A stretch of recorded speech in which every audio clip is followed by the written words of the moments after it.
Attention pour la défense des Daring Club Motema Pembe, c'est duel, très bon contrôle, il y a des lettres derrière, mauvaise intention. Ah, il y a faute, il y a penalty, et quelle bourde, et ça paye cash, une bourde, il a tremblé, une bourde, il est valable le penalty, il a taclé par derrière alors qu'il avait le ballon au pied. Quel manque de maîtrise, et ça paye cash, alors que là on est en train de terminer déjà cette première période. L'arbitre n'a pas tremblé, n'a pas hésité, n'a pas vu le rang, a regardé qu'est-ce qu'il voulait faire, une bourde, et voilà, il empêche ballon au pied, le penalty est valable. Renaissance s'offre là une occasion d'aller à la pause avec léger avantage au score, et qui se charge de botter ses pénaltys. C'est Kikwama Mujinga. Beaucoup de qualité mentale, la maîtrise et surtout.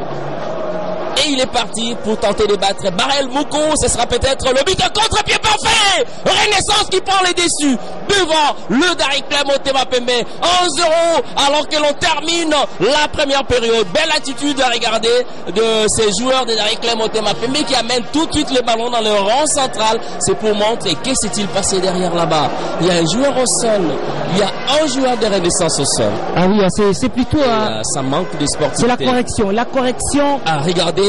Contre-pied parfait. C'est plutôt à l'instant où la correction nette d'une équipe qui ne sait pas capitaliser ses opportunités. Et là on danse à dire que le mariage c'est le divorce.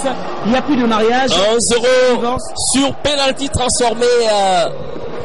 Regardez, le Daring Club Motema Pembe a eu plus d'opportunités dans cette première partie. Mais des opportunités non capitalisées, ça paye cash comme ça. Et les derbys vécus aussi dans cette ville de Kinshasa, riche en enseignement, ce n'est pas toujours l'équipe qui domine en possession qui l'emporte. Que d'occasions vont en danger, près de 10 occasions comme ça par le Daring. Et voilà, Renaissance qui s'offre une de rare dans cette première période. Et le capitalise pour 11 € contre-pied parfait sur balle penalty en toute fin de cette première période. Je l'ai mis à des Kikwama Mujinga qui marque aux ultimes minutes de la première période. Grand bonheur de ces intrépides supporters qui nous suivent de partout.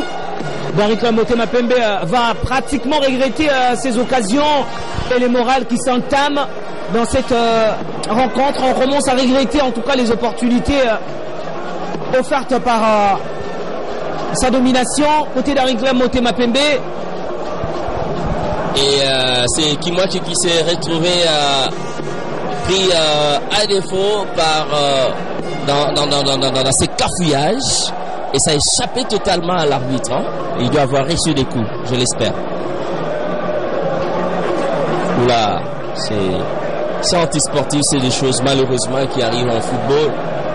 On les regrette et ils sont désormais en position d'ascendance psychologique pour avoir réussi à marquer contre le cours du jeu pratiquement, parce que c'est Daring qui a dominé le terrain. Dommage que comme ses partenaires à la première période, le Daring est en train de venir tout doucement, peut-être la réponse et l'égalisation. Le Daring qui revient, un but partout à hauteur. Darkabangou. Et on le disait, avec ce nouveau plan tactique 4-4-2, Darkabangou, un véritable renard, allait surgir et l'égalisation arrive à la 60e minute. Le coaching payant. Un but partout et c'est son 3e but de la saison. Meilleur buteur de la compétition depuis l'entame. Darkabangou qui n'a pas eu allez, regardez, beaucoup du mal justement pour avancer. Et voilà, il enchaîne alors que le portier était complètement battu sur la première frappe.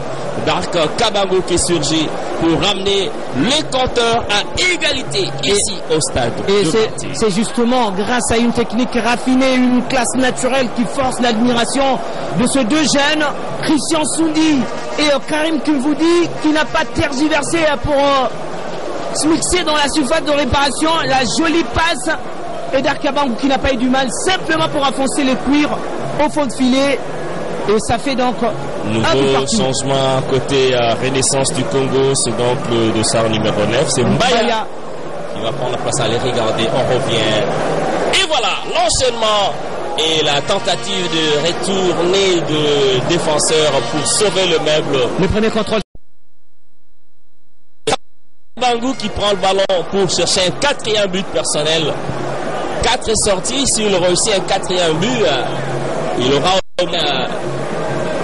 de bonnes statistiques de marquer un but à chaque match, en moyenne d'un but par match. On va revoir cette action, c'était vite parti le corner. Regardez le corner et le renvoi.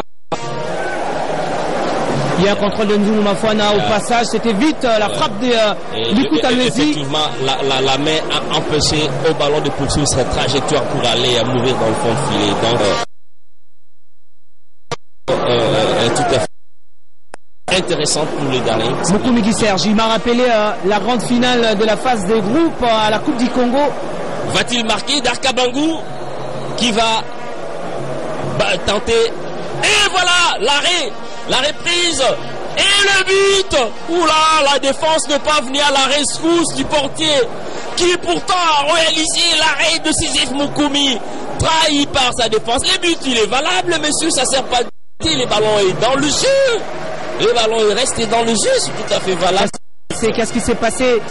C'est pas les tirs au but, c'était un penalty joué. Mais le ballon est resté dans le jeu, le ballon n'est pas sorti. Je me rappelais de ce gardien, Moukoumi Serge, lors de la finale qui opposait le FC Renaissance Congo contre l'Est Dragon au stade de Tata Raphaël. Qu'est-ce qui s'est passé réellement? Voilà, c'est lui là, arrêt du gardien. Et le deuxième. Non, il n'y a pas faute. Voilà, le ballon est resté renvoyé, le ballon est dans le jeu. Il était dans le jeu, c'était vite. Plutôt Joël Kimwaki qui est arrivé un peu tard justement pour sauver son gardien. Allez, regardez, il faut éviter des comportements antisportifs, il faut plutôt être fair play. On a vu comment le Daring s'est comporté quand il a pris le but en toute la première période. On regarde dans un autre angle, justement, penalty. Merci à la réalisation de proposer un autre plan. Guissage qui a fait énorme travail justement, mais la défense était un peu en retard. Dark qui est parti. Et le gardien également parti de bon côté. Ah, c'est plutôt un autre penalty. Bourlay Sidibé qui avait l'avant. L'arbitre a laissé l'avantage. Oui. Il a laissé l'avantage.